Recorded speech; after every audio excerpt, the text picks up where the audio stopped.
एक आदमी जो खुद को बाबा बोलते हैं और अपनी पावर का यूज करके उस आदमी को सिर्फ दंगे भड़काने आते हैं। उनकी स्टेटमेंट सुन लो कि भैया रात के 1 बजे अगर वृंदावन के अंदर भजन नहीं चलेंगे तो कहाँ चलेंगे? लाहौर के अंदर। भूमि में श्री राधा रानी जी के नाम लेने वाले राधा नाम ले ना पाए, कीर्तन ना कर पाए, गीत संगीत ना बजा पाए, तो क्या ये लाहौर में हो पाएगा? जनाब इतना हिंदू मुस्लिम तो अंग्रेजों ने भी नहीं किया था। आपकी फंडिंग किधर से आ रही है? मानो ना मानो हमारा कल्चर इंसानों को भगवान बनाने की नजर में चूतिया तो बिल्कुल है। हमारे देश के अंदर डोनाल्ड ट्रंप की टीका लगा के पूजा की जाती है। एक गांजा पीने वाला आदमी 4 बहकी बहकी बातें कर देते हैं और हम लोग उसको IITian बाबा बना देते हैं। और एक 12 साल का बच्चा जो हर वीडियो के अंदर आके राधे राधे कर रहा है, 40-40 साल के लोग उसके पैर छू के जा रहे हैं। भगवान थोड़ी है वो, बिजनेसमैन है और धंधा करने के लिए मार्केट के अंदर निकला हुआ है। शुद्ध देसी गाय के गोबर से यदि आप स्नान करते हैं, गोबर को शरीर में मलते हैं और मल मल के शरीर नहाते हैं, चेहरे पर भी यदि आप गोबर शुद्ध देसी गाय का, तो त्वचा संबंधी जितने रोग हैं वो समाप्त हो जाते हैं। ये हमारे सेल्फ क्लेम बाबा बिना किसी मेडिकल बैकग्राउंड के लोगों को हेल्थ एडवाइस देते हैं, जो कि सिर्फ और सिर्फ गलत नहीं है, कानूनन रूप से अपराध है। बट क्योंकि भाई उसने भगवा रंग डाल रखा है तो उसको तो छूट है। भाई तुम्हारी गलती, तुमने बाबा की बात मानी क्यों? ये बताओ। ये हमारे पूकी महाराज बाबा है, ये कहते हैं कि आपको कपड़े उतार के बाथरूम के अंदर नहाना नहीं चाहिए। मान लो आपको कोई और नहीं देख रहा पर धरती तो आपको नंगा देख रही है ना। बाथरूम में भी जब आप लगा के दरवाजा नहाएं तो भी निर्वस्त्र नहीं नहाना चाहिए, क्योंकि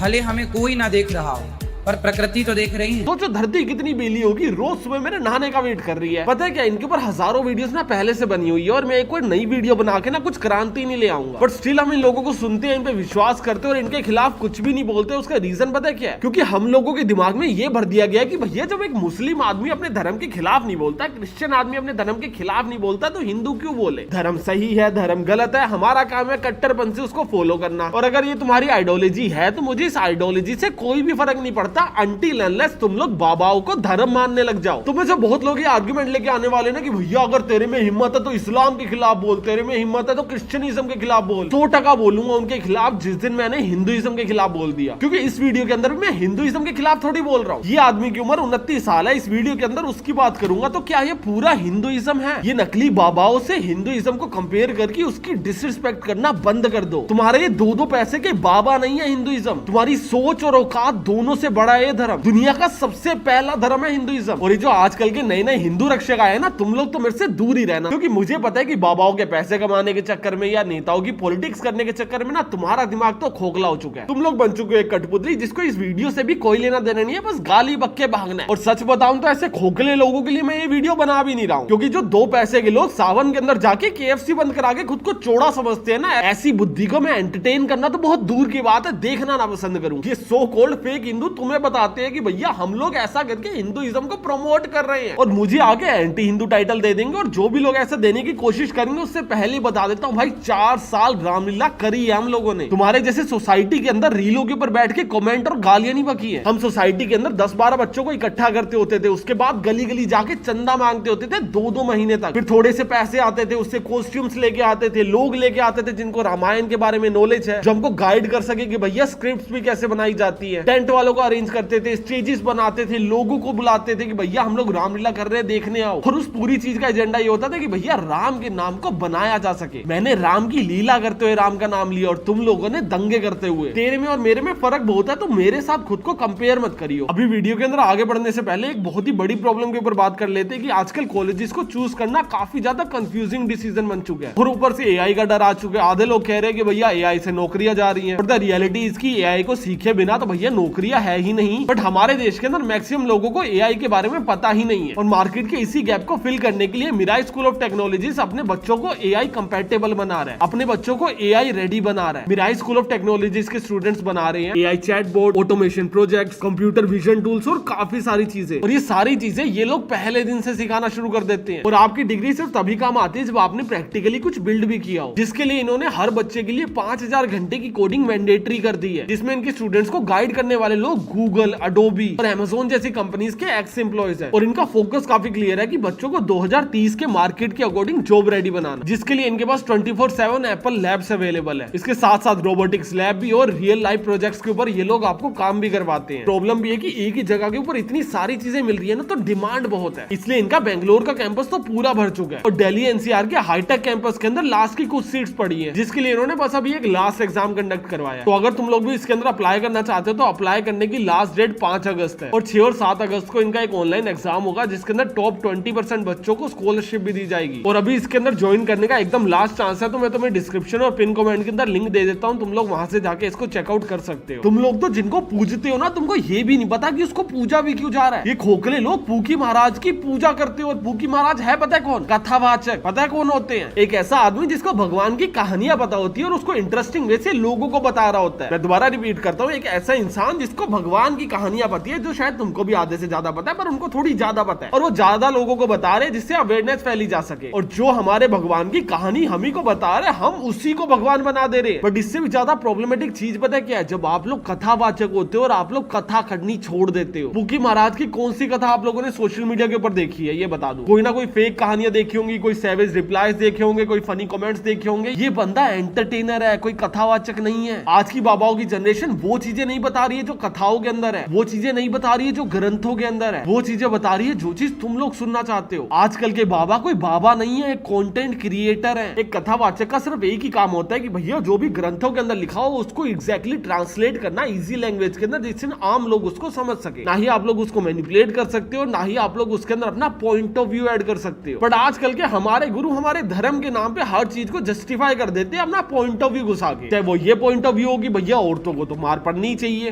पति कमा रहे हैं मस्त, तो आपको क्यों काम करना है? गुरुजी मेरे घर के काम कर लो। या फिर उनका ये पॉइंट ऑफ व्यू हो कि भैया लड़कियों का काम अपने पति को खुश रखना होता है। एक ही धर्म है नारी का, केवल पति की सेवा। अभी अगर पूकी महाराज की कोई ऐसी सी सोच है तो मुझे उससे कुछ खास फर्क पड़ता नहीं है, बट मुझे इस चीज से जरूर फर्क पड़ता है कि आप लोग अपनी इस सोच को दुनिया को बता रहे हो धर्म का नाम देके। आप लोग रेलेवेंट रहने के लिए ट्रेंडिंग टॉपिक के ऊपर बात करने के लिए कोई भी बात कर दे रहे हो। अभी पीछे एक केस हुआ था ना, जिसके अंदर एक लड़की ने अपने हस्बैंड को एक ड्रम के अंदर बंद कर दिया था। हाँ, वही एक लड़की जो 70 करोड़ इंडियन के अंदर से एक निकली थी। अभी हमारे पूकी महाराज तो रील देवता है, उनको तो रेलेवेंट रहना ही था। तो उस चीज का एग्जाम्पल देते हुए उन्होंने एक बहुत ही प्यारी सी चीज बोल दी। उन्होंने बोल दिया कि भैया औरतों को 14 साल की उम्र में शादी कर लेनी चाहिए, क्योंकि जब औरतें जवान होती है तो उनकी जवानी फूटती है और फिर वो जवानी कईयों से मिलती है और काफी कुछ होता है जिससे लड़कियां अपवित्र हो जाती हैं। कहानी सुनाता हूँ।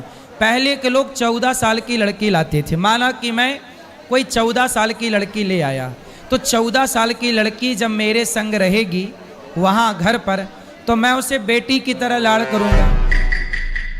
महाराज जी, जो आपने 14 साल लड़कियों की शादी की उम्र बताई है ना, वो थोड़ी सी कम है, कानूनन अपराध है यहाँ पे, क्योंकि मिनिमम एज 18 साल है। और ये जो पूकी महाराज ने लड़कियों को अपवित्र होने की बात बोली थी ना, कहीं ना कहीं सेंस भी बनाती है, क्योंकि इंडियन कल्चर के अंदर हम लोग लड़कियों को देवी मानते हैं। एक ऐसी देवी जिसको हम लोग पूजते तो जरूर है, बस घर से बाहर निकलना अलाउड नहीं है। बट महाराज जी ने एक बेसिक सी चीज भूल गए थे कि भैया आप लोग कभी भी कल्चर को धर्म से लिंक नहीं कर सकते हो। आपका कल्चर, आपका tradition is a different factor, धर्म इज अ डिफरेंट फैक्टर। हमारे हिंदुइज्म के अंदर कोई भी शादी की डेट को क्लैरिफाई नहीं किया गया है भाई। अभी काफी लोग आएंगे और इस चीज के ऊपर डिबेट करेंगे कि भैया कल्चरल हो चाहे धार्मिक हो, चीज तो सही बोली है ना महाराज ने। देखो यार, सही बोली है या फिर नहीं बोली है, इसको ना मैं एक लाइन में अगर समराइज करूँ ना, अगर तुम टियर 2 और टियर 3 सिटी से हो तो भैया बिल्कुल सही बोली है, और अगर तुम लोग 5 साल से ज्यादा हो चुके हो टियर 1 सिटी में रह रहे हो तो भैया बिल्कुल गलत बोली है। Honestly speaking, it is all about mindset. अगर तुम्हारा आज भी वही दिमाग है कि भैया तुमको एक औरत चाहिए जो तुम्हारे घर पे आएगी, तुम्हारे सारे बर्तन मांजेगी, झूठे काम करेगी और जो भी चीज होगा उसको जो भी सर्व करना होगा वो सर्व करेगी और मर जाएगी। अगर आप लोगों को आज के डेट में भी ट्रेडिशनल अरेंज मैरिज सेंसिबल लगती है तो ठीक है, वो आपका पॉइंट ऑफ व्यू है। मेरा एजेंडा इस वीडियो का आपका पॉइंट ऑफ व्यू बदलना है ही नहीं। बस मेरा ये चीज कहना है कि किसी भी 1, 2 या 3 इंसिडेंट्स को देखते हुए आप लोग किसी भी जेंडर का कैरेक्टर असैसिनेशन नहीं कर सकते हो। और जिन लोगों की नजर में पूकी महाराज की बातें गलत है, उनका पॉइंट ऑफ व्यू भी गलत नहीं है। टियर 1 सिटीज के अंदर ना एक चीज फॉलो की जाती है जिसको बोलते हैं योलो, जिसकी फुल फॉर्म होती है यू ओनली लिव वन, कि भैया एक ही जिंदगी है, जो करना है यही करना है। तो अपनी जिंदगी को ना पार्ट्स के अंदर डिवाइड मत करो कि भैया आपको 14 से लेकर 28 के बीच में शादी करनी ही पड़ेगी, आपको कोई मर्द चूज करना ही पड़ेगा, आपको अरेंज मैरिज करनी ही पड़ेगी, आप लोग खुश हो या नहीं हो बच्चा करना ही पड़ेगा, फिर अपनी लाइफ को बच्चा बड़ा करने पे डेडिकेट करना ही पड़ेगा, आपको अपने मर्द से रोज रात को पिटना ही पड़ेगा। आप लोग जो भी चीजें करते हो अपनी लाइफ के अंदर अपनी खुशी के लिए करते हो। आप पढ़ाई करते हो इसलिए करते हो क्योंकि आप लोग कल को खुश रह सको, आपकी एक अच्छी जॉब लगे। आप लोग खुद के लिए अच्छे कपड़े लेते हो सिर्फ इसलिए लेते हो क्योंकि आप लोग खुद की नजर में अच्छे दिख सको, आपको अच्छा फील हो, आप लोग अच्छा खाते हो जिससे आपको अच्छा फील हो। और जब भी आप लोग पार्टनर चूज करने की नजर में चले जाते हो, यू विल बी लाइक कि भैया जो सामने आ जाएगा हाथ रख देंगे कि ठीक है। बट अगर आप लोग मल्टीपल पार्टनर्स को ट्राई कर रहे हो तो आपको बोला जाता है कि आप लोग इधर उधर मुंह मार रहे हो। हम लोग एक गाड़ी लेते हैं ना, हम लोग उसके ऊपर 3 महीने रिसर्च करते हैं कम से कम, और चलानी पता कितनी होती है 5-7 साल। एक ऐसा आदमी है, एक ऐसी औरत जिसके साथ आपको अपनी पूरी जिंदगी बितानी है, आप लोग उसको ऐसे बिना देखे चूज कर लेते हो। आपकी नजर में पवित्रता प्रायोरिटी डेफिनेटली हो सकती है, पर कईयों की नजर में कैरेक्टर होता है, कुछ की नजर में इंटेलिजेंस होती है, कुछ की नजर में कंपैटिबिलिटी होती है, कुछ की नजर में मोरल सपोर्ट होता है, कुछ की नजर में फाइनेंसेस होती है, स्ट्रीट स्मार्ट बिहेवियर होता है, काफी चीजें होती है। और ये सारी चीजें आप लोग बिना किसी के साथ रहे या फिर उसके साथ टाइम स्पेंड किए पता लगा ही नहीं सकते हो। और आप लोग पता लगा रहे हो दैट डजंट मीन कि आप लोग अपवित्र हो। और ऐसी सेम चीज के ऊपर ना प्रेमानंद जी महाराज जी ने भी एक कमेंट किया था कि भैया ये जो लिविंग रिलेशनशिप होती है ना, ये एक तरह का पॉइजन है या फिर सबसे घटिया चीज है, ऐसा कुछ उन्होंने बोला था। अगेन आई एम सेइंग कि आई टोटली अंडरस्टैंड कि उनका ये ओपिनियन आ भी कहां से रहा है।